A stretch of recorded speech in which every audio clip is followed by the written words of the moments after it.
All All right, we right. are live. Now we are happening. Good afternoon, ladies and gentlemen, boys and girls, and all the ships at sea. You are watching the Canuck and Yankee show, broadcasting from southeastern British Columbia. And I think the Yankee is, you're in Florida, southern Southwest United States. Florida, Southwest Florida. Yeah, I guess at one time they didn't like Yankees down there, right? Like in the 1860s and stuff. Yeah, that's What what I I read. heard. Yep. They like you now though, right? It's okay. No, I Well, still don't think that. I still don't think they Florida's like. not. Florida's a different kind of place. Um, Well, South Florida, you don't really get that, but you could get that in northern Florida, Jacksonville, Tallahassee, yeah, the northern parts. but it's It's different than kind what's of known as. more like the South, and then Southwest Florida's Oh yeah. its own thing. Well, that's very nice. So today we have supply chain and the crisis in supply chain, and we could probably go on for a whole hour or two on the whole thing, but just most people are aware of it, and we're reaching out to our viewers and stuff like that to get feedback and how the supply chain situation is affecting you. And we're going to start with a video. If you want to go over to the media view, I think that's just being called. We got a video about a Canadian. I'm going to start thing out with a Canuck shout out here. And what they have done is streamline the systems using blockchain. And so this is a short YouTube video on that, which is the one that is, CA Company and Walmart. yeah, and it's KCA for Canada, not California, by the way. All right, well, let's do it. We'll do the whole thing, 2 minutes. Yeah, I'll give her.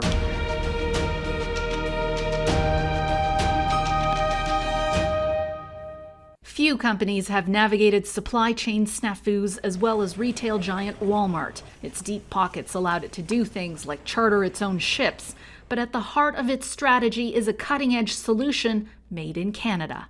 Due to the virtue of the way we have designed, Walmart never stopped. So we were part of the essential services. Toronto-based DLT Labs helped Walmart Canada implement and manage its massive supply chain invoice and payment platform. Using blockchain, the technology that underpins cryptocurrencies like Bitcoin, think of this digital ledger as a way to automate transactions and data points using GPS and the Internet of Things to track everything, from shipping routes and delays to truck refrigeration temperatures for food, and keep it securely on one platform. It was up and running just days before the pandemic shut the world down. The timing was perfect because, of course, supply chains ended up being horrendously stressed. Supply chain experts say blockchain technology's high cost means it's not the right solution for every business. I wouldn't say it's adaptable to just everybody as of yet, but it's definitely an emerging technology that we're keeping our eye closely on. One homegrown solution that's emerged during COVID is a shift to local producers, which lessens dependence on supply chains. We're finding that one of the best things we can do is, because of the high cost of freight and because of the instability and strong delays in the supply chain, is to find as many great manufacturers in Canada and the United States as we can. Canadian manufacturing climbed to a 7-month high in October, though it remains to be seen if this is a lasting trend or a flash in the pan. We have right now something like 12 containers that are caught between Vancouver, the mudslides, and our customers. You have to find other alternatives. Perhaps the most important lesson learned from the supply chain chaos is that having a plan B and C is no longer optional. Anne Gaviola, Global News, Toronto. All right. Yeah. So there you go, and it touched on two different things. One was really high tech, and as they mentioned, more suited to large companies. But the other thing that they touched on was local supplying, which is something that can apply to any company. That's kind of one of those silver linings that we may come out of this with more respect for our local supply chains. Now, one of the big problems that exists right now in the supply chain is at the ports. And this next one is out of BC CTV News. And it's actually two different things. There's a video that is about the port, and then there's an article that's about the Canadian Railway. So maybe we'll play the video first if we can. Get that called up. And with the video, I'll talk about the what the article is while the Yankee gets the video queued up. It's BCTV. Next one in the show notes. All right, let me switch over.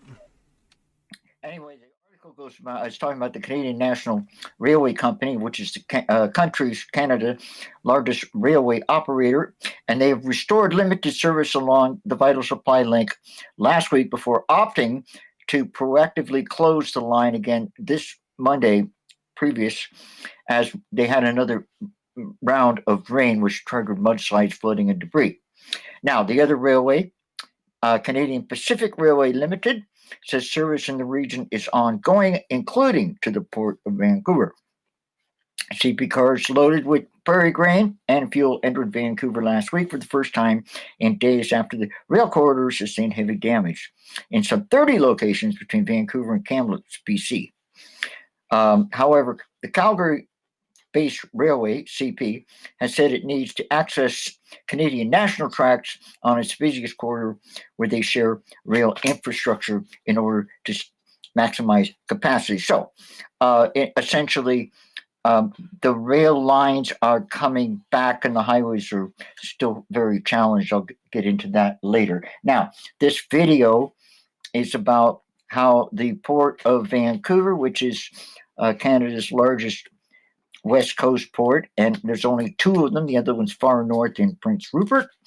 So you can play this video if you can so desire. Looks like it's up. Well, flooding, of course, is still affecting supply chains. Let me get the volume situated. It's always nice. Yeah, Here we go. Flooding, of course, is still affecting supply chains. Both CN and CP Rail's mainline operations out of Vancouver are once again suspended, and that is backing things up at the port, putting the squeeze on small business owners. Ross McLaughlin is here to explain what's going on. Ross. Well, things are backing up, containers are stacking up, and storage warehouses, they're filling up. The backlog of cargo means some companies are having trouble getting their containers out of the port. A lighting company in Quebec reached out to us today complaining about thousands of dollars in storage fees they're being charged by the terminal operator because of the backlogs, which have been amplified by flooding and extreme weather.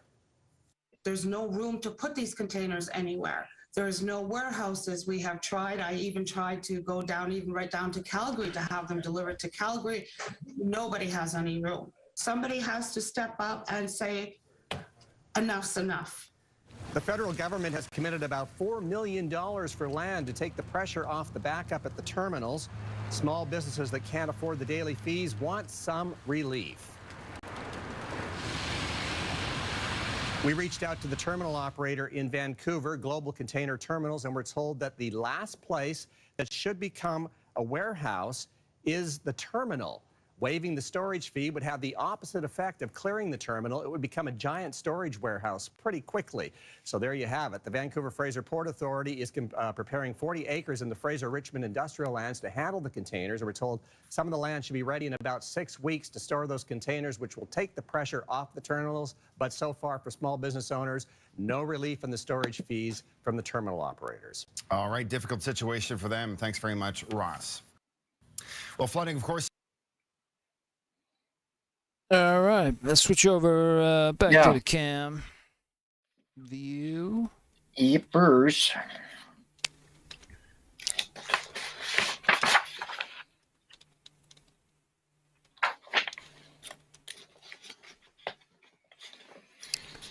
Yeah, well, and we got another article here, and I'll just go over it quickly with you. Some people are doing quite well in the supply situation. And we got this article out of fortune.com. Shipping container lines on track to make a record-breaking $150 billion this year from the supply chain breakdown. Prices on consumer goods have surged to a 31-year highs as retailers face very supply chain crisis ahead of the holiday season. But one group is profiting off the Christmas woes and celebrating their very stuffed stockings. Shipping container companies. I am quoting from the article here. I didn't write this, obviously. All right, containing shipping pre-tax profit for 21-22 could be as high as $300 billion, according to Drury, an independent maritime research consultancy, blah, blah, blah, blah. And so they're making a lot of money. Now, as ports and terminals experience delays due to the breakdown in the supply chain, as we witnessed in that previous video, they are essentially becoming parking lots for ships and boxes, allowing container and shipping line companies to continue to charge fees as they wait. Soaring demand for containers and shipment, meanwhile, has led to rapid and drastic fee increases. Okay. And basically, this slowdown is largely because of wait times. And according to this, it's not the carrier's fault because the ports keep them waiting. Sailing schedules are in disarray and the access to container equipment is limited. Nor is it the fault of the ports or terminals as they have become parking lots for shipping of boxes, and because COVID-19 has made them less able to turn boxes efficiently and then have cleaned them from the site quickly due to fewer truck drivers and low housing price space. So essentially, I'm just going to wrap up my coverage on this subject, but it's getting hit from all different angles. It's not just one single problem. It's been blamed on consumers consuming too much, on not enough truck drivers, and all these things are actually true. So it's sort of the perfect storm. And what's it like down there in where you are, wherever the heck you are, somewhere in the Gatorland? Well, I mean, I haven't seen any kind of shortages. Gas, everything looks fine. Grocery store, all that. But I know in the U.S. they're trying to shift to a 24/7 supply chain to try to fix the issues at the ports. It still comes down to getting the labor, though, as well. We had the same problem up here, just lack of actual personnel that can fulfill these expanded jobs. I think that the Long Beach port in Los Angeles did switch to 24/7, and that everything's going to help. But I still go back to the shop local, which is really going to help. I advise people not to shop online if you can avoid it this year, because then it has to get shipped. Support your local store. If they don't have exactly what you want, buy something else. That's my op-ed on the whole thing, because everybody has to do something. So if there's something that you can do, that'll really help out, right? Yeah. Well, the Los Angeles port has been getting a lot of news coverage, and reading off of supplychaindive.com, they're saying the carriers will provide incentives to importers who pick up a container within the first 8 days of its arrival at the ports of Los Angeles and Long Beach. CMA CGM said in a news release, daytime pickups from Monday to Friday will receive an incentive of $100 per container. Night and weekend pickups get $200 per container. The incentives begin December 1st and continue through early March. So they're just trying to throw money at it. Well, that's going to be the deal. I think it's going to have to be concerted effort on everybody's part. And like I say, it's kind of interesting to see so much demand, consumer demand. And I guess people have extra money, or max out the credit cards, make them feel better by shopping. I know that is when the going gets tough, the tough go shopping. You know that whole one. Yeah. Yeah. Try it. Moving on, we move on to the British Columbia floods. All right, now We this covered is this last week. Got now updates. this is heartbreaking for me because I am a British Columbian and I know this area rather well. I have friends that live in this area, and we have three relatively quick videos. Um, the first one I think puts a personal face upon it. It's the first link in the BC flood show notes, global news, and it's just a real live person, and I think a lot of people can relate to this guy. Let me switch over. Yep. It's a very difficult situation. The highway update here is that we only have one road that's functioning east-west, west-east, Highway 3, which is the traditional oldest route through this part of Canada. And that's why Nelson, the small city next to me or near me, used to be the biggest city between Winnipeg and Vancouver because all the rail had to go through here. Now, once again, it is going to be going through here. Okay, here's the video. This is a guy and his story from the Fraser Valley of British Columbia. This is crazy. Ground zero on the Sumas River. The pressure, too much to take. You can see the moment the earth crumbles and the dike collapses. Rick Ball's home, one of hundreds of casualties across this vast landscape. You're homeless right now. Kind of. I've been just couch surfing basically. I've probably been at 5 different places. Yeah, it's been hitting me a little lately how like sucky kind of the situation is and not having a home or like it's just, yeah, I don't know really where to go. Ball can't even get home unless he crosses by canoe. His old route obliterated by the power of the water. This was the McDermott Road Bridge before the flood. This is what it looks like now. Well, thinking back at the moment, even though at that point water was in the house, I don't think I realized how big of a deal it was. And it was just like it was insane. No one's ever seen something like that around here before. The rain has been relentless. There has been no break for residents living along the Sumas River. The water levels go down and then hours later, they're right back up. The dock over there is usually on dry land. The field behind it flooded once again. A little nervous because like we've been doing so much work there, gutting the place and getting it all dry, like fans and dehumidifiers running, and now it's creeping up again to the house. It's like, geez, like that was a lot of work we did, and it might just get right back in the house. So it's a little discouraging. Discouraging because Ball can't afford $30,000 to $50,000 in estimated repairs. It'll be a lot of money to repair it all, but then it might just happen again. So it's a weird little, like, I don't really know what to do. Yeah. And I don't know if like relief's coming because like home insurance doesn't cover it, but the government's talking about doing like a financial aid, but no one knows what that is. When nothing is certain, everything is possible. For Ball, it's the only way out of this mess. I really love it here. And yeah, I would hate to move, but my gut tells me don't worry about it. And my gut tells me keep going on it. Romina Dea, Global News.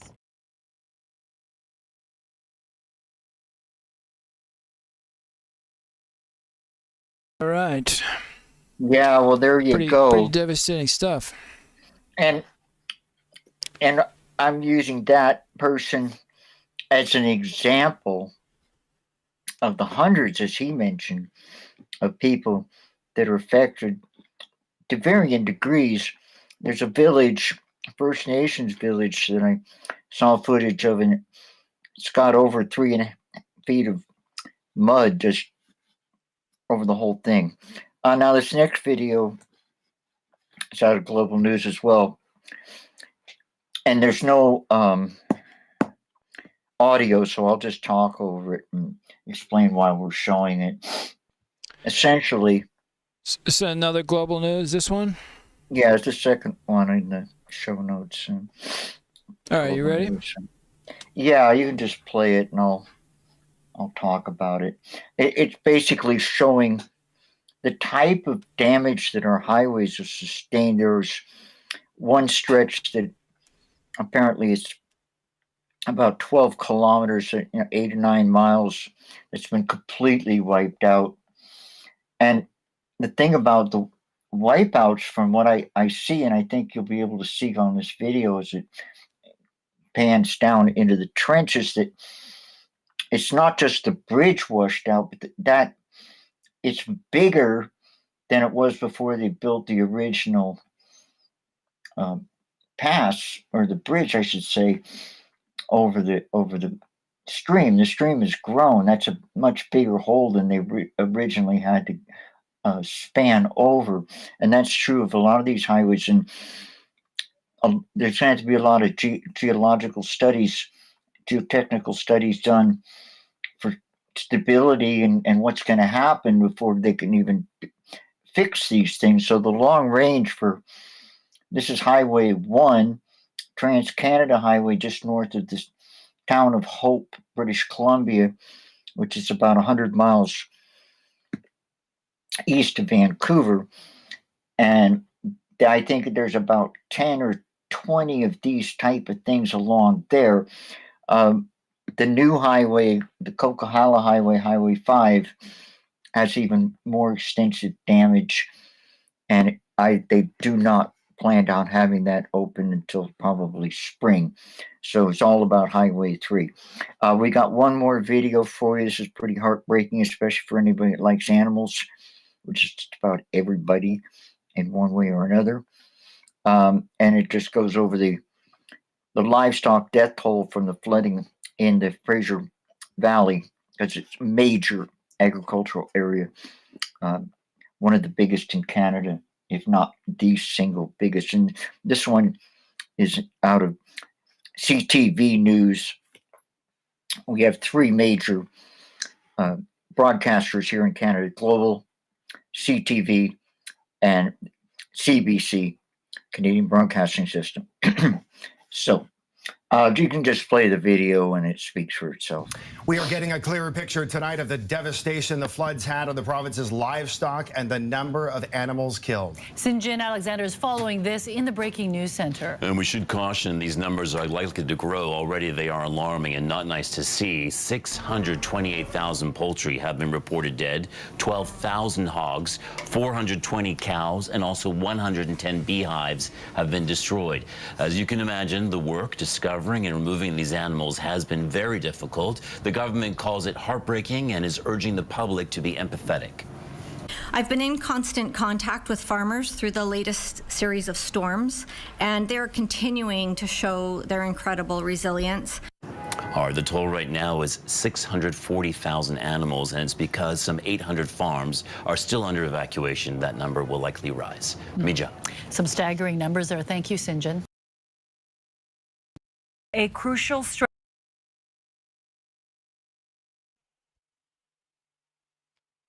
All right. Yeah, and that's probably going to be the last feature we're going to be doing. The weather's gone back to kind of normal, although they are getting snow down there, which is unusual, just what they don't need. And I'll do my quick little op-ed on the whole thing, and that this is a lesson to be learned for all countries and societies. Spend the money on infrastructure before you get this happening. The Fraser Valley did not have to be flooded that way if they had properly addressed the dikes and levees in the valley, which they knew they were supposed to in 1996 report, but they chose to ignore it, and now it's cost way more. So infrastructure, good investment. Speaking of infrastructure, one of our favorite countries, are we going to go to Belarus? We are. We're going to do that next, yeah. Yeah, well, that's the Canuck and the Yankee show. We both, this is our favorite, unfavorite country in Europe. It's run by a real nutball, and he'll do almost anything to upset the apple cart. It's both a humanitarian crisis and a geopolitical crisis. and I'm going to turn things over to the Yankee because he's got the stuff on here. Yeah, so basically over It's a mess. 33,000 illegal migrants out of Belarus have they've attempted gone and tried to get into Poland with their final journey to be Germany. But that's not going well. Poland's putting up barbed wire and everything else, trying to prevent them from getting in, and it's getting pretty crazy. I've got a Gravitas video. I'm gonna get that loaded up. Yeah, and I mean, the buzz is that he got all these people in here so he could use them to upset the apple cart in Poland, and of course, this is intentional. Releasing these migrants into Poland. The guy's very creative. I mean, he'll hijack. And it seems obvious he's working with both Putin in Russia and also Xi Jinping in China. Wait, a lot of back channels and communication where they're all conspiring. Birds of a feather. Birds of a feather. All right. So let me do a few minutes of this, and then there's another quick video also on it. That's what we'll talk about now. A migrant crisis, a humanitarian crisis on the Belarus-Poland border. It's becoming worse by the minute. At least 2,000 migrants are stranded at Belarus's border with Poland. Countries on both sides are exchanging jabs. Women and young children are caught in freezing cold. Reports say many women and children are suffering from hypothermia. Many have broken bones. There are pregnant women hoping to cross over to Poland, but they're being greeted with barbed wire and lines of Polish soldiers. The fear is this migrant crisis could escalate into a military clash. Here's a report. Then Belarus police come, border guards come, followed us. And then they catch us, take an ease. We took an ease like this. In that way, there's a Belarus soldier just this side. He kicked me in the face with his foot. So I passed off about a couple minutes. Broke my nose and broke a bone in here, and my eyes are swollen like that. Meet Yusuf Atalla. He was born in Syria. His story, like you heard, is not a happy one. Yusuf spent days in forests, nights going hungry. He was assaulted by the Belarusian border police. Yusuf risked his life just so that his story could take a happier turn. Today, Yusuf is speaking to us from Białystok, Poland. He has successfully fled Syria, reached Europe, and is now living under the safe roof of a migrant center. But many have not been able to complete this journey. Less than a 50-minute ride away from Białystok is Poland's border with Belarus. Thousands of migrants are camping here, at least 2,000 of them. They have come from across the world, West Asia, Afghanistan, even Belarus. They have risked their lives by setting out on this perilous journey, and they are now waiting to cross over to their final destination. I'm gonna do one other video, shorter one, get that loaded up. Wow. That's Gravitas. This puts the number at 33,000. So I'm going to do a minute or two on this one also from Wyon, which is part of Gravitas News Network. Shifting our focus now amid escalating migrant crisis on the EU's eastern border, the European Union is prepared to unveil new sanctions against Belarus. Sanctions are likely to be extended to including airlines, travel agents and other people that are involved in transporting migrants to Belarus. In the latest, Belarusian President Alexander Lukashenko said that the country is working on repatriating several thousand migrants. He added that Belarus could ferry migrants via its state-run airline to Germany if Poland does not provide the corridor. Brussels has blamed the crisis on Lukashenko's regime. The West also accused Lukashenko's government of engineering the crisis. They accused Minsk of encouraging migrants to come to Belarus and then taking them to the border. This allegedly in retaliation against EU sanctions slapped on Belarus for its crackdown on domestic protests last year. Lukashenko, who has been Belarus's leader for the last 30 years, has denied all the charges. His ally Vladimir Putin also rejected West's accusation of being involved in the crisis. He urged the European Union to directly engage with Belarus. The Kremlin said that it was wrong to entirely blame Lukashenko for this. Meanwhile, Germany's foreign minister said that the European Union is far from being at the end of its sanctions spiral against Belarus.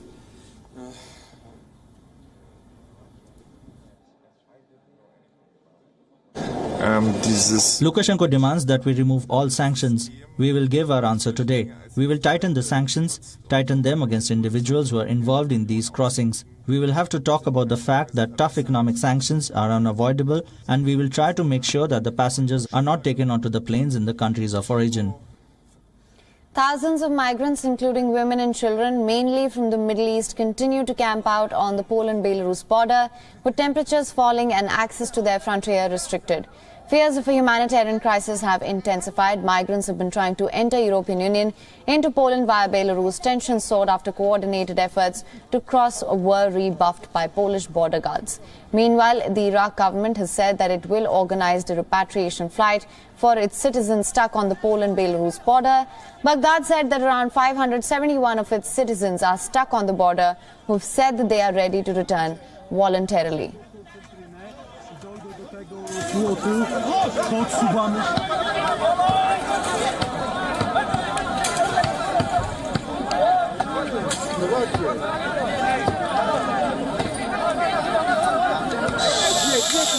Yeah, that's the scene from Poland.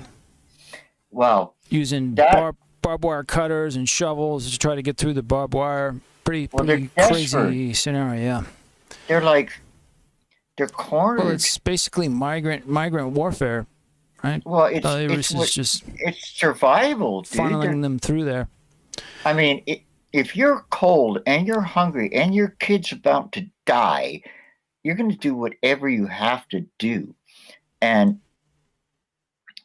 I don't know, the Mother Teresa part of me is just kind of going, well, yeah, okay, definitely. The guy in Belarus is a total mess, and his buddy over there in Moscow isn't much better. But Poland, I obviously nobody's going to listen to me, but it seems that they're complicit in this as well. They're not letting them in. I know it's 33,000 people, but that's just not a lot of people. I mean, it is and it isn't. I don't know. You got something else too, I think. Those are the two main videos on it. All right, that's enough. I'm going to start crying between the BC floods and Belarus. let's go to some lighthearted stuff. I think we have the daughter of Thanos. Yeah, no, this is comedy. Yeah. This is comedy compared to the last two stories. All right, ladies and gentlemen, in this corner, we have Elizabeth Holmes. And in the other corner, we have Sonny Balwani in the All-Star match, coming to you live from Santa Clara, California. Santa Clara. Oh, a beautiful place. Here you can get McDonald's, you can get Wendy's, you can get Taco Bell, you can get Chuck E. Cheese. You got it all down there. I know my sister. Well, she used to live in San Jose, but now she lives with the gods or wherever. All right, what do you got? Oh, okay. We got some videos, so let me get that loaded up. Right on. And then I've got an excerpt on her side of the story because she's testifying right now. So let me clean up some of these videos. By the way, for those of you that don't know about this, you do not have to testify if you are a defendant, but she chose to because she's got. Well, also, should preface the basics of this is that Elizabeth Holmes founded a company, Theranos, and it was a blood testing company. It was supposed to be able to detect, diabetes, whatever, anything, wide gamut of things. And in the field, it was proven rather through the whole process that it didn't work at all. And they were close. It was Walgreens, right, where they were close to getting it. They had these blood tests in Walgreens. Yeah, they had which is a massive chain, right? They were using them, and they were getting all these false positives. So, but anyway, she blamed it all on her boyfriend. So, you be the jury. Pretend you're the jury.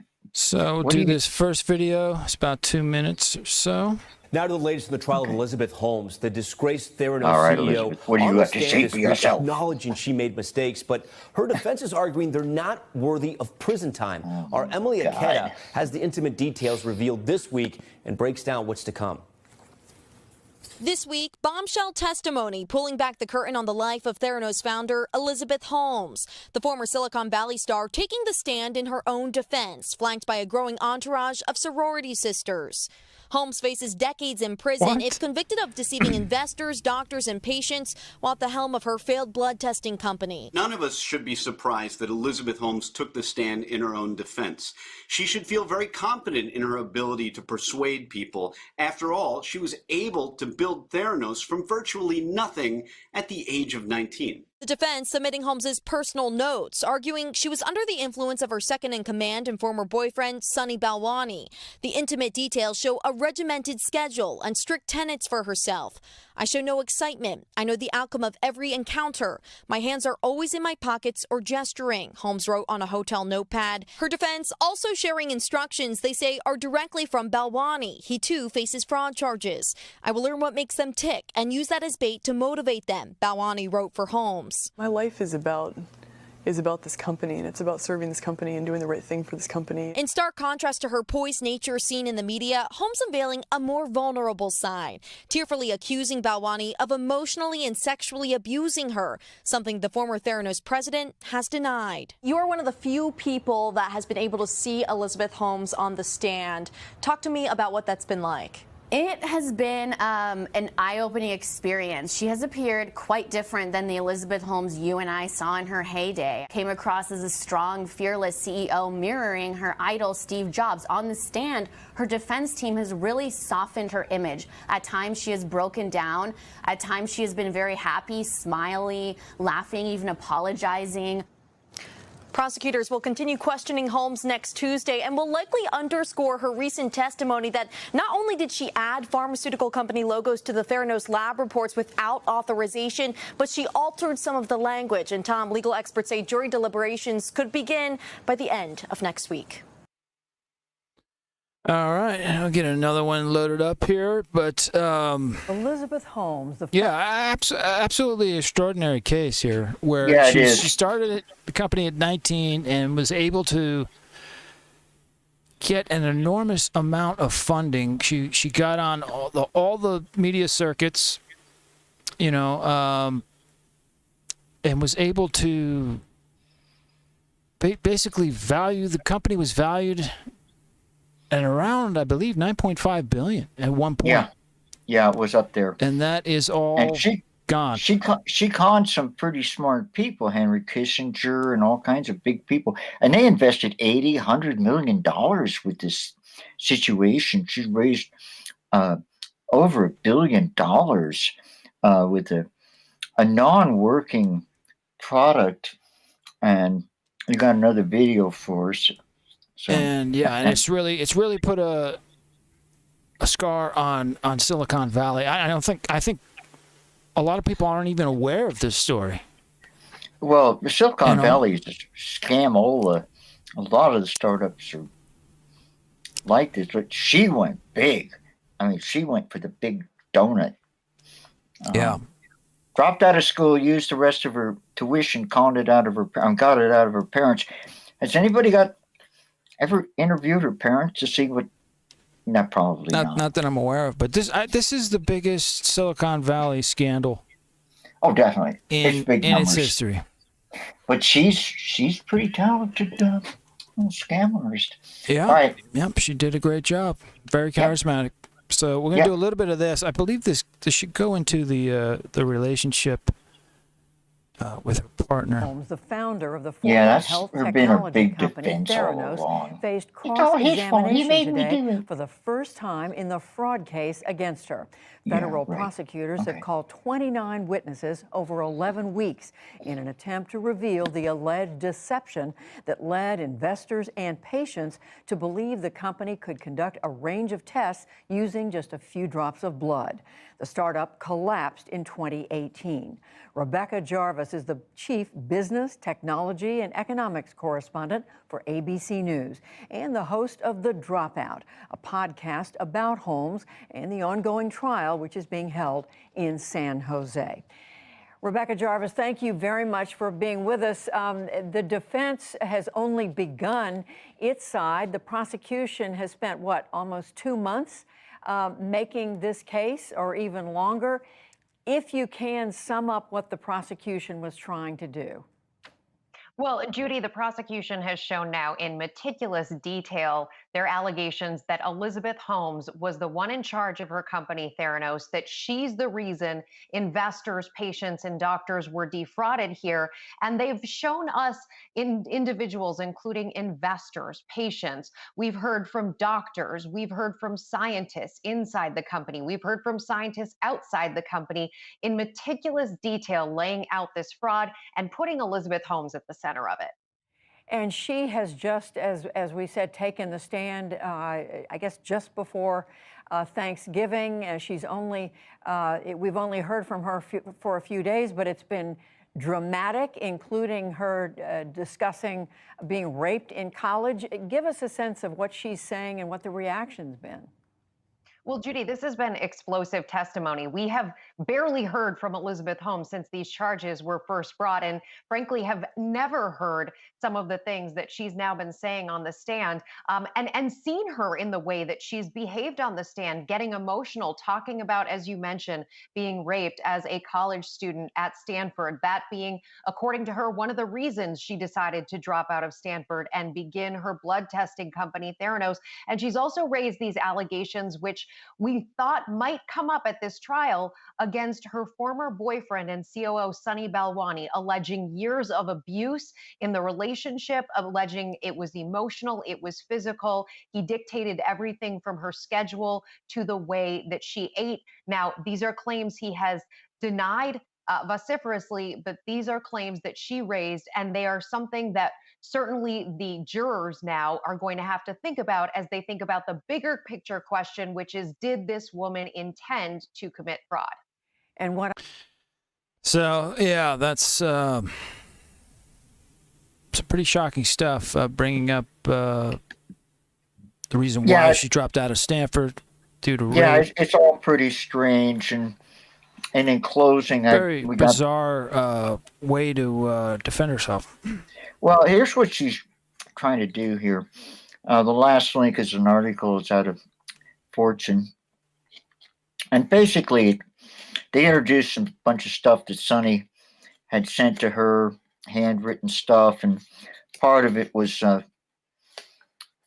several documents that were submitted in handwritten instructions to her from Balwani on how to live and lead her business, according to the Wall Street Journal.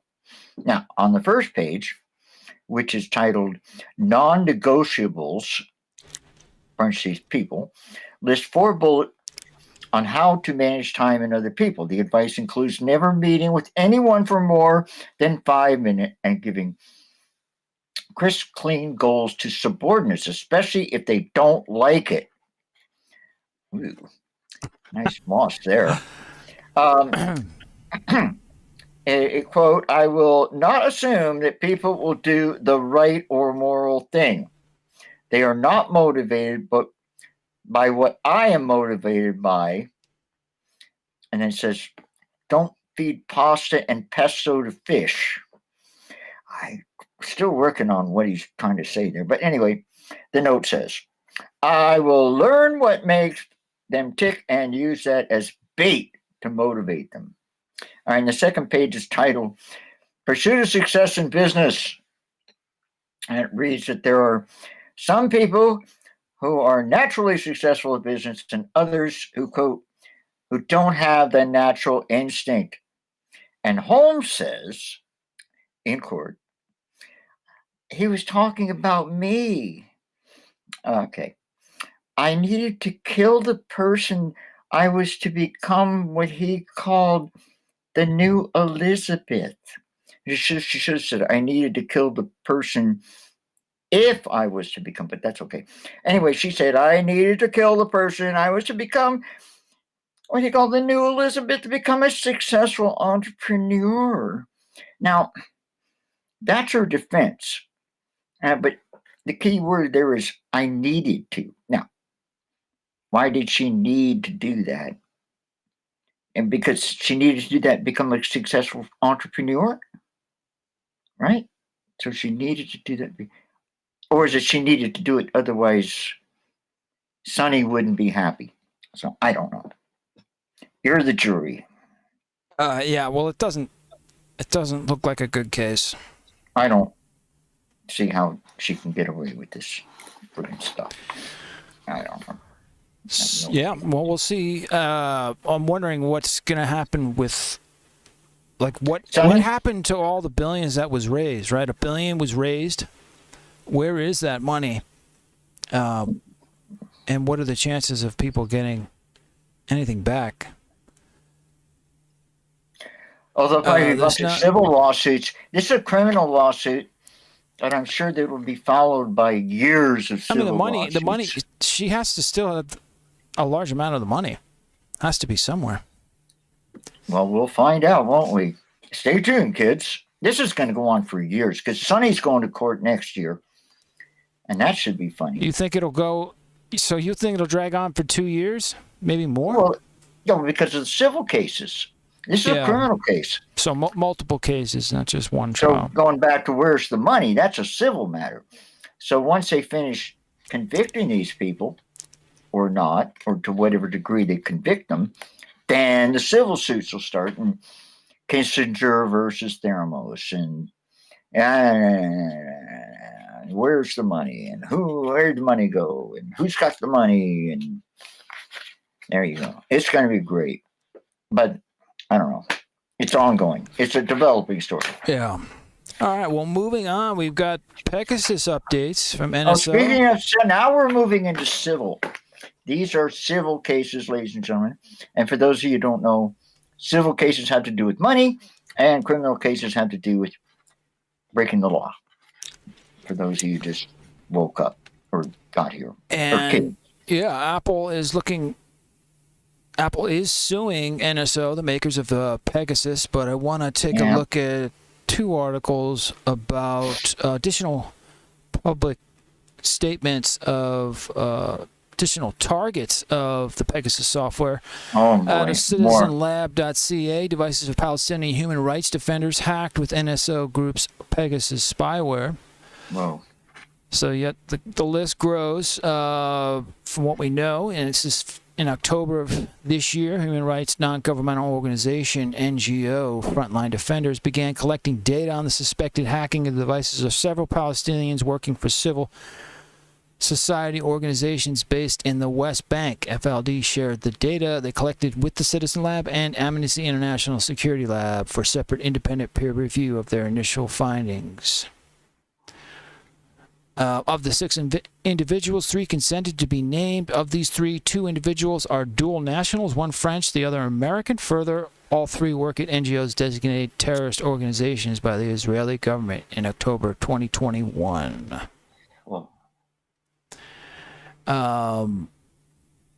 And I want to take a look at this one real quick.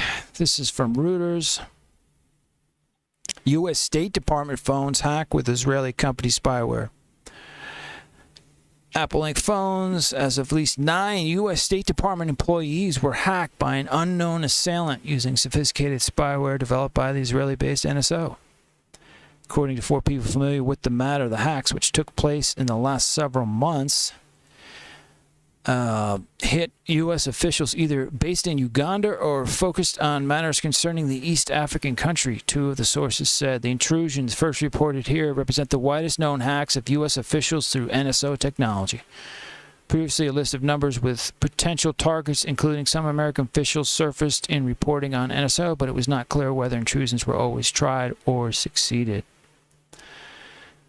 So the list continues to grow with the Pegasus exploits, and I've got a video on Apple's lawsuit. This is a long video, but I'm going to just do a little bit of it here. Got to get it queued up.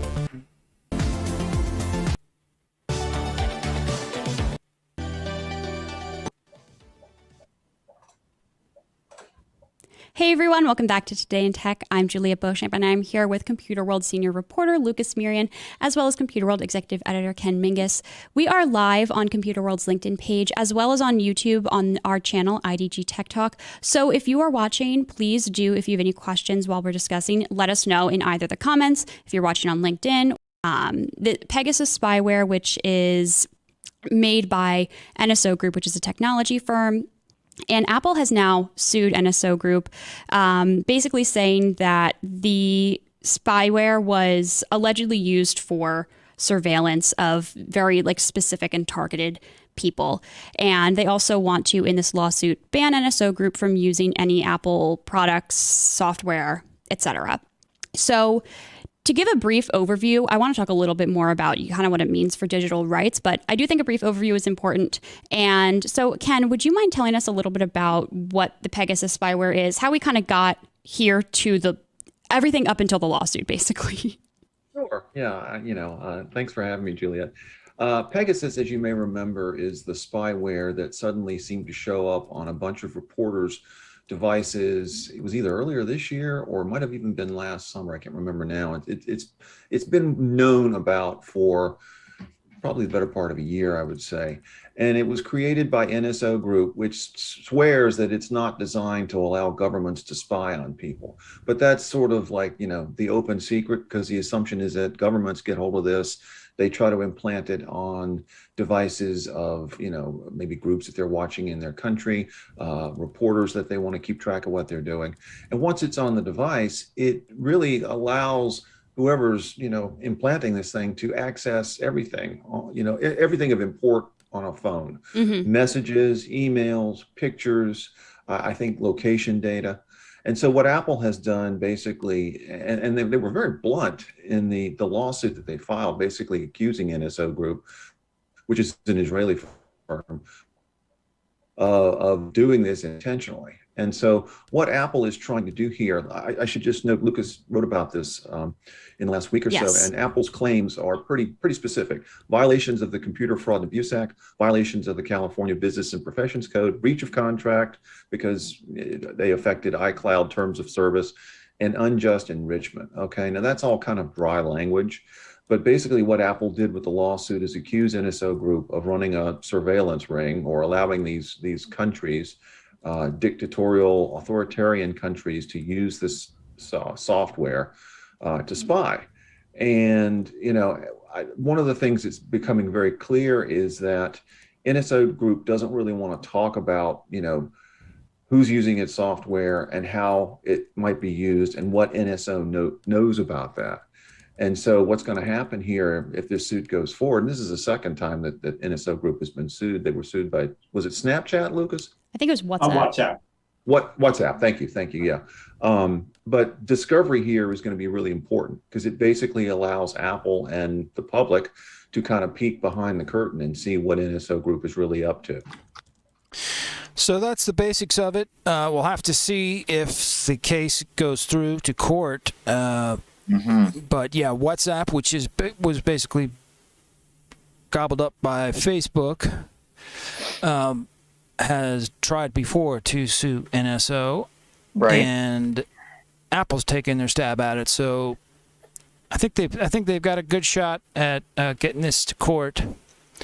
I would think, and it'll have big ramifications. I think it's needed. It would be great if they were successful in preventing NSO from distributing Pegasus, because it's the whole market. When the internet, early days of the internet, there wasn't much e-commerce, and then it slowly, everything then came online, and now we're in the present day where there's just so much business is done financially, e-commerce, everything, and companies like Apple need to be able to prevent this from happening. Back in the day, it was all underground on the dark web, a lot of it out of Russia, but Israel has really taken the forefront with a lot of tech companies on the spyware front, working with governments, and it's got to be shut down. Developing this type of invasive software is what you're getting to, right? Yeah. Yeah.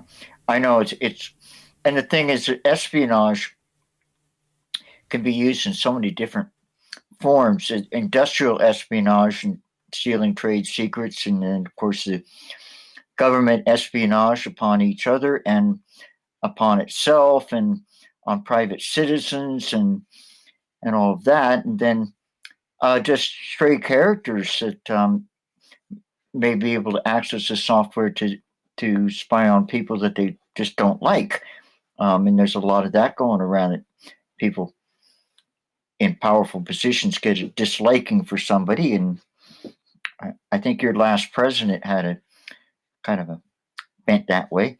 Sorry, I don't mean to put anybody down, No, I'm trying to be fair here. It's your country. Well, it's everybody's country. It's the United States of the world.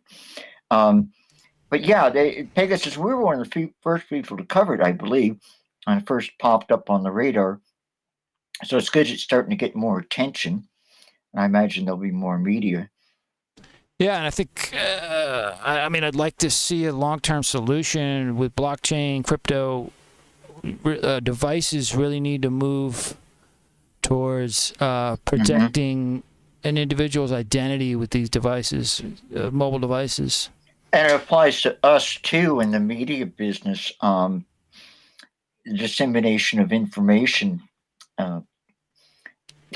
That's the first line of defense for democracy and freedom. Is the reporters, these state actors have been using Pegasus to go after reporters and politicians. Yeah. So that's very troubling issue to deal with, and the whole authentication system, the whole privacy apparatus for these devices needs to be built back up from the ground up in order to protect reporters, politicians, what have you. It's probably a bigger story, so they can do their jobs. I would imagine it's a bigger story than most people realize, because they go, well, that doesn't going to affect me, but it affects you definitely. Anybody, when you start getting into the freedom of information and the manipulation of currency and the manipulation of opposition in politics. So I think it's a bigger story than most people see it as. And moving on, we have crypto news. We got crypto updates. Crypto to the masses. And slowly across the world, more and more countries are looking at some type of central bank digital currency. And out of blockchain.news, we have Japan's major banks join consortium of private firms to launch a yen-based digital currency. So basically CBDC.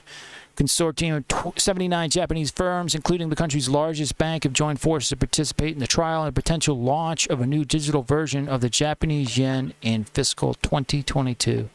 Wow. Led by a startup, Decurrent Cryptocurrency Exchange, these private firms are developing a platform known as Digital Currency, JPY, to ensure that bank deposits will back the digital currency. Hence, The DCJPY will be a liability of each of the banks. The initiative seeks to launch a yen-based digital currency in fiscal 2022 after testing trials in the coming months. So definitely the United States Fed is looking at this, and Powell has now taken the helm at the Federal Reserve and has been talking about a trial and research for a central bank digital currency in the U.S.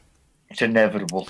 And Yellen, who's been yelling about, our Secretary of the Treasury, has been yelling about the CBDC for quite some time now. And now it's time for Yellen. From her perch. So it's, I think definitely by 2023. It's coming you'll on. You'll see it finally in 2023 in the U.S. And then moving on, we've got Canadian. Yeah. Well, what is this here? Yeah, this is out of Canada. Or just Financial Post. Yeah, they're both out of Canada. So this is from financialpost.com. Purpose Investment launches world's first actively managed and covered call cryptocurrency ETFs. Way to go, Canada.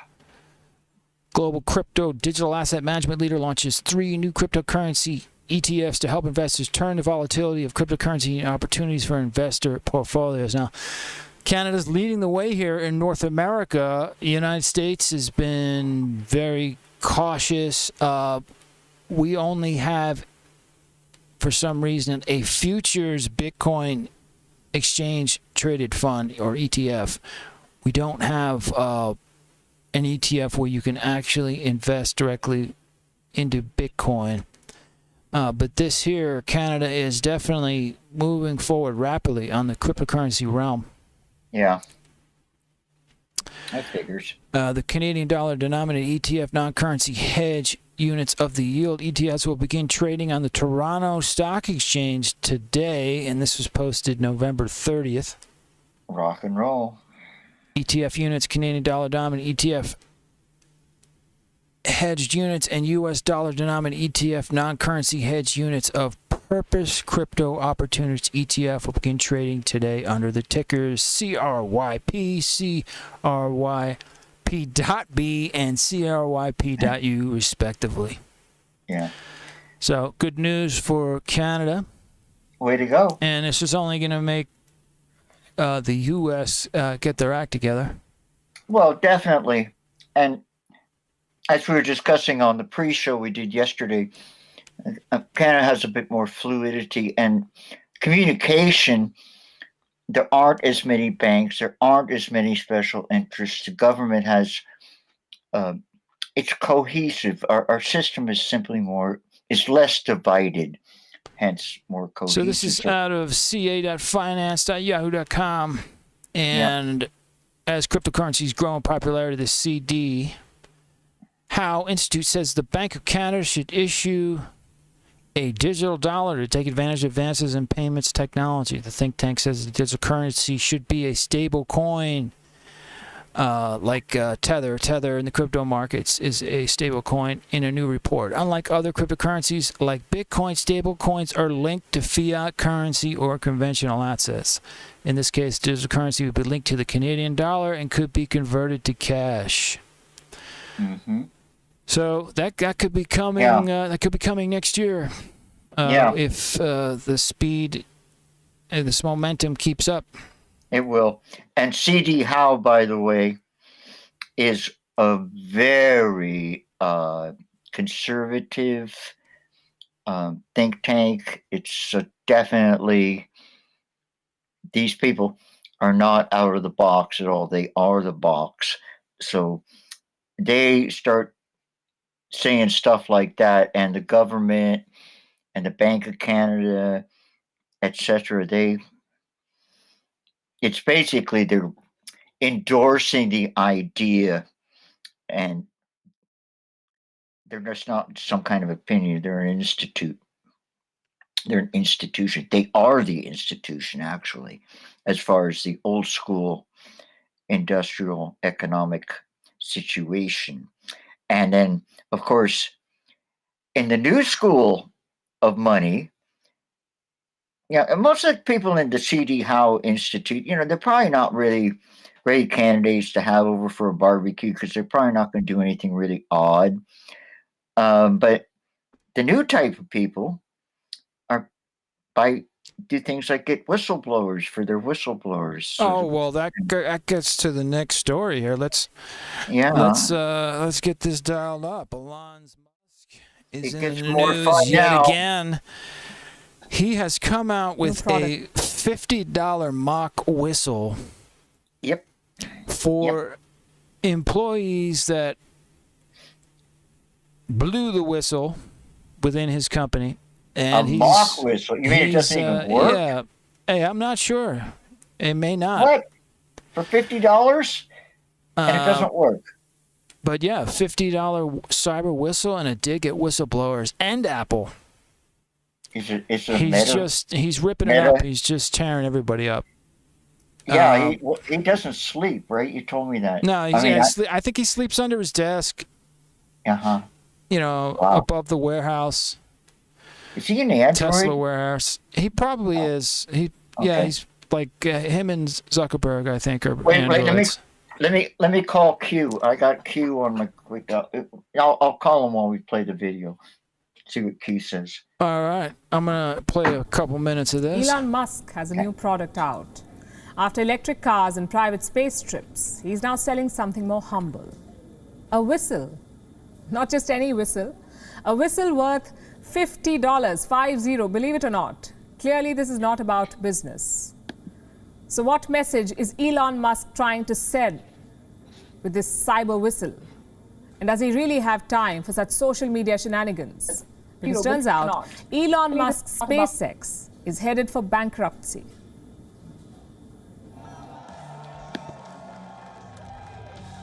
When Elon Musk tweets, most of the world has the same reaction. What's he done now? Well, this time he is selling a whistle. This one, to be specific. He's calling it the Tesla Cyber Whistle. It's $50 a piece. And guess what? It's already sold out. For that price, you would expect this whistle to do something special. Spoiler alert, it doesn't. It's just like any other whistle. Looks better, but nothing more. So why is Elon Musk wading into the highly competitive whistle market? Apparently, to crack a joke. Elon Musk is taking a swipe at Tesla whistleblowers, like Jessica Barraza. She was a worker at Tesla's Fremont factory, and last month, she made some damning allegations. The factory was a hotbed of sexual harassment. Barraza talked about catcalls, inappropriate touching, all of which was happening on a daily basis. In the last few months, many such whistleblowers have popped up at Tesla. But Elon Musk finds it funny. His uncontrollable revenge streak is well documented. It has created colorful reports, like this one. When Elon Musk tried to destroy a Tesla whistleblower. That's Elon for you. Talks about spreading life on Mars while suppressing harassment survivors on Earth. So, yeah, there it is. You can get the $50 Elon Musk whistle. What? Wait. Everything was going pretty good today. I thought I had a grip on reality, and I just lost it. Well, he's all over the place. I mean, but this is how Musk markets himself. He's also been getting into jabs with Bernie Sanders and making public statements that politicians in the U.S. shouldn't be able to hold office if they're older than 70 years old. Well, tweeting stuff out like that. I mean, it gets him out there. It's great marketing. Well, marketing, dude. This guy is like the pet rock guy. He's selling whistles for $50, and he sells out. Like, if we tried to sell whistles for $5, man, we probably couldn't. But he makes money doing whatever. Yeah, he knows how to market it. Well, classic. All right, Ellen. Well, he seems to be staying legal with all this stuff, more or less. He got in trouble with the Federal Trade Commission, I think, over tweeting that he was going to sell his stock or something, but he's not like Elizabeth. Anyway. Well, he's been fined before by the FTC or whatever. I think it's FTC. Yeah. He's been fined before in the past for manipulating pricing with his tweets, and they fined him. I think they even tried to make him step down as CEO. Yeah, but he just got around it. Yeah, he does. Bided his time. Money will buy you freedom. So it's that time of the show. It's bizarre news time. Yeah, we don't have a lot. We got some bizarre weather. That's let me check something real quick. I didn't paraphrase this, but basically, I think it's just an article. Yeah. Oh, it's out of the Missoulian. Hopefully it works. Missoulian. Well, I should have two links. There we go. There's the other link. We're going to do the blizzard warning in Hawaii first? Yeah, let's do that one. We'll save the hookers for last. Save the hookers for last. All right. Yeah. Should be a bumper sticker. This is out of Missoulian.com. Blizzard warning in Hawaii. Missoula, Montana, baby. All right, check it out. There's 2 states that have blizzard warnings, and one of them is Alaska, which makes sense. But the other one is Hawaii, which doesn't make a lot of sense. It does get snow. Last time they had snow was 3.5 years ago. I just remember what the article said. And but now they're going to have blizzard conditions, which I used to be a weather spotter for the National Oceanic and Atmospheric Administration, otherwise known as the National Weather Service, out of Missoula, Montana. And to qualify as a blizzard, you have to have sustained winds of 35 miles an hour. Temperature has to be below 0 degrees Fahrenheit, and it has to be snowing a whole bunch. So that's going to happen, or is happening right now. And the rest of the islands are getting a lot of really cold rain. So if you're planning to go to Hawaii for Christmas, you might want to take your skis.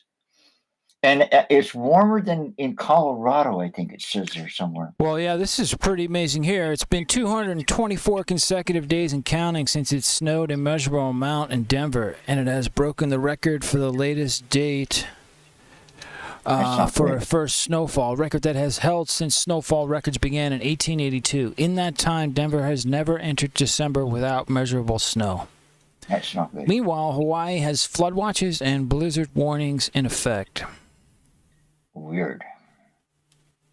The extended dry period in Colorado has implications for the state's long-standing drought, a dwindling water supply, and a population that wants to hit the slopes.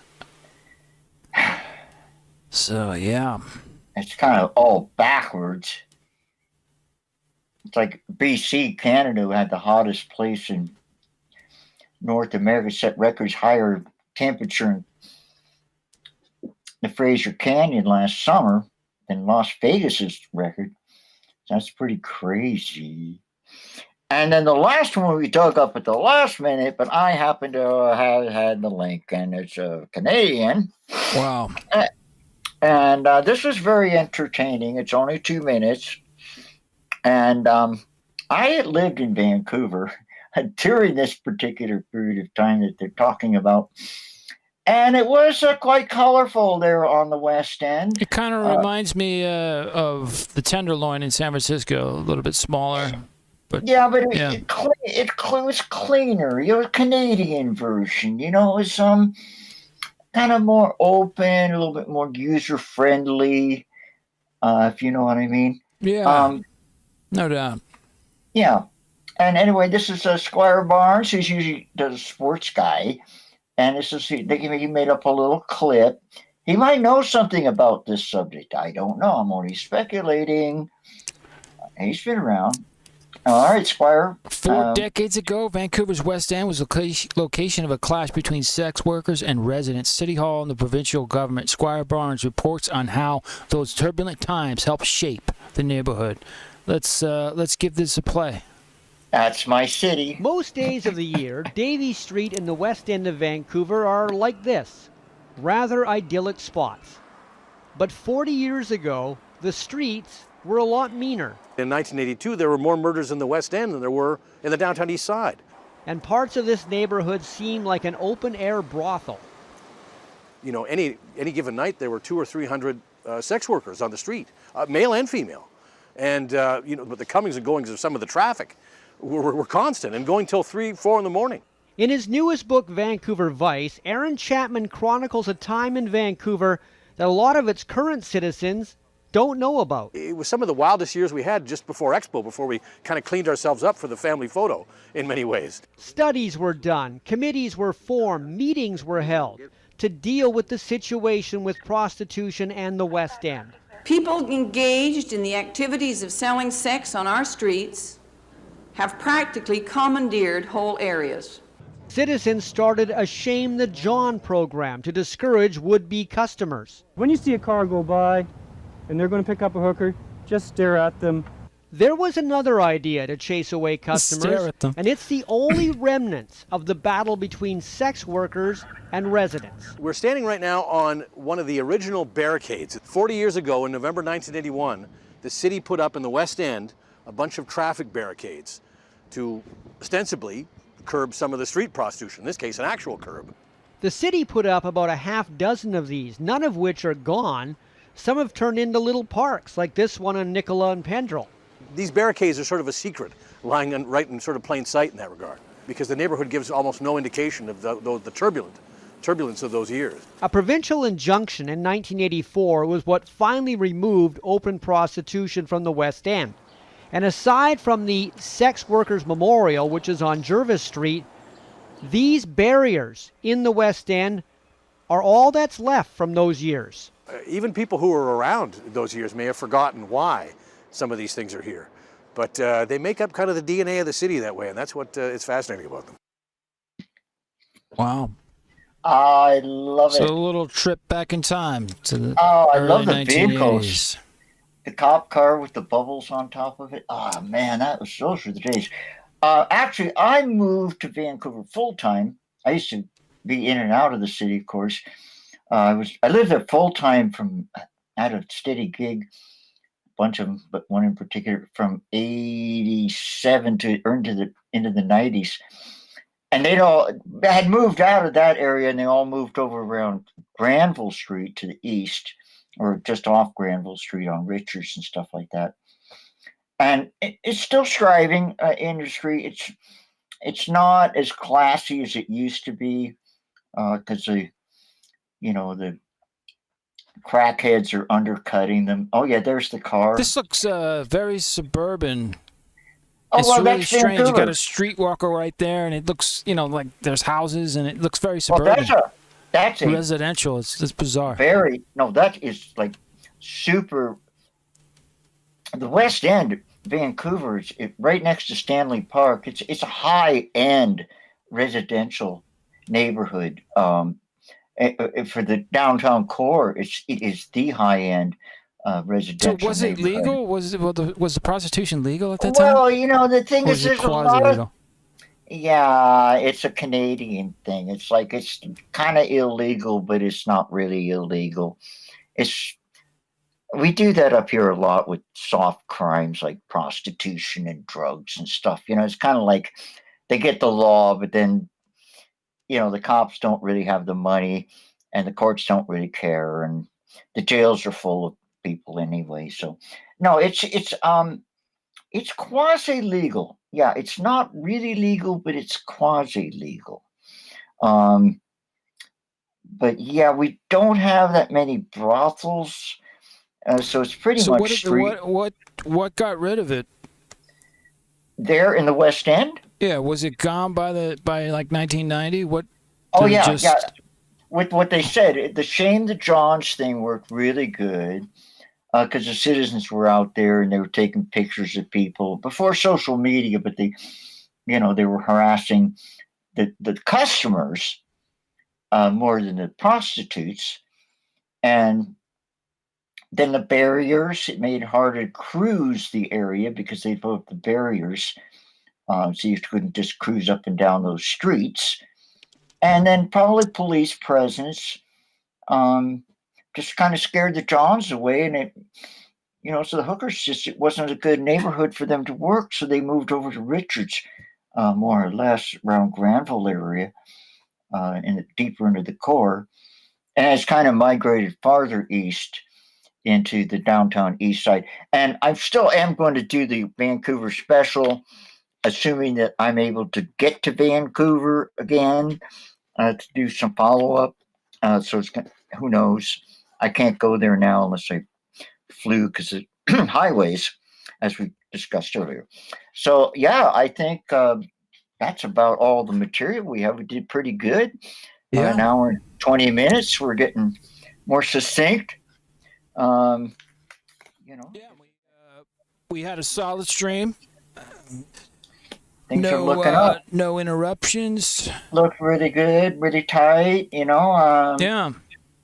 Lighting was. And we just want to thank everybody who's watching, and also thank anybody that's re-watching, because we'll be restreaming this, and also it's going to be up on a few different platforms. It's usually on Trovo for a while. It's on D-Live for just a little while. Just about 3 days. Twitter Live will have it up for a long time. Yeah. So but we're gonna do a rebroadcast on all those major platforms tonight at 8 p.m. Eastern. Nice. I'm gonna be at a jam tomorrow session. Also. Yeah. We're getting out of the house today, man. I'm going to a jam session at the Dam Inn. Nice. Yeah, should be good. And next week we are going to climb the mountain and do a special on energy. We're going to be covering fusion power. Fusion, which is a potential, basically the holy grail, if they can develop it. But also we're going to go over just what the heck is going on. Currently with fossil fuels, where it's coming from, the pricing of it, alternatives, new alternatives, old alternatives, wind power. Wind power has been around forever because people used to use it definitely on the prairies and stuff. And it's what they used to get water out of the well, stuff like that. I also want to take a look. There's a lot of advertising, a lot of hype around Tesla batteries and solar power. You put the panels up and then you store the energy in the Tesla battery. Make it more efficient. Any form when the sun's not shining. Battery backup for just about everything. We've got JMFS in the chat. I'm saying about those beans. I'm thinking about those beans. Beans? Wow. You knew about I did make chili. Well, darn. Come on over. I got a big pot of homemade chili, dude. Well, damn, you got to share. Well, I wish I could. Meta. I'll do a meta chili. We'll do a metaverse where we serve up chili, some ribs. Yeah. Lobster. I don't know. Just like in the Matrix. And we'll have Mark Zuckerberg there. Yeah, we're gonna have everybody. Elon Musk, Jeff Bezos. Invite everybody. Marilyn Monroe. Whoa. Yeah, we're getting her. Wow. And she's going to sing, "Happy Birthday, Mr. President." No, she isn't. And then we got another show coming up this month. It's the Christmas show. And that's going to be December 19th. Everything you didn't want to know about Christmas, like who the heck is St. Nicholas? What kind of saint is he anyway? Why did they have Christmas in December instead of when we heard Christ was born in June? And if you have children, you might not want to have them watch, because we're going to talk about Santa Claus, and maybe it does exist. Maybe the earth is flat. I don't know. Right. Yeah. You don't want to ruin it for the kids. I'll tell you what. I'm going to take it on personally and see if I can confirm Santa Claus's identity or not. I do have some contacts you in know York. what? Talk to your lawyers about it. No, I have contacts. Yeah. I have contacts in the Northwest Territories, which is way the heck up there. It was 32 below zero in Yellowknife the other day. Like, low. Wow. Yeah. But I'll get in touch with him because he probably knows some. He's an indigenous person, and he might know some people that, maybe they. I mean, you think that the Claus would get out of the house once in a while, go down to the local canteen and share something. Well, there's a big game that came out, Battlefront 2042, and they for some reason put in a Santa Claus skin in the game, so you could fight as Santa Claus. I'll do a little excerpt on that. All right, we'll do that. There's a lot of controversy over that Santa Claus. That's coming up on the 19th, just before Christmas, and then I don't know what's going to happen the day after Christmas. We might rebroadcast something or something. Yeah, we're gonna rebroadcast the December 19th show. Yeah, so because that'll be December 26th, Boxer Day in Canada. Boxing Day. Boxing Day. Yeah, it's a national holiday the day after Christmas in Canada, and also in England. We got the good stuff from England, and we'll go over what Boxing Day is about. I don't think a lot of people know about it here in the U.S., so it'd be good to know. Nobody does. Listen, most Americans don't even know Canada exists. If you said, "What's a Canada?" and they go, "Canada Dry." They think it's a soft drink. Yeah, it is. Yeah. All right. Well, we about wrapped it up. That's it. Darn. That's it. Over? It's almost 5:30. What am I going to do? I'd like to thank everybody for hanging out. JMFS in the chat. Bean power, wind power. Bean It's here all about now. wind power and the beans. Yeah. All right, so we are signing off, and we will be back next week for the Canuck Yankee show at 4 p.m. Eastern, 1 p.m. Pacific. Energy. Big energy show. Think energy. Yep. All right, everybody. See you on the other side.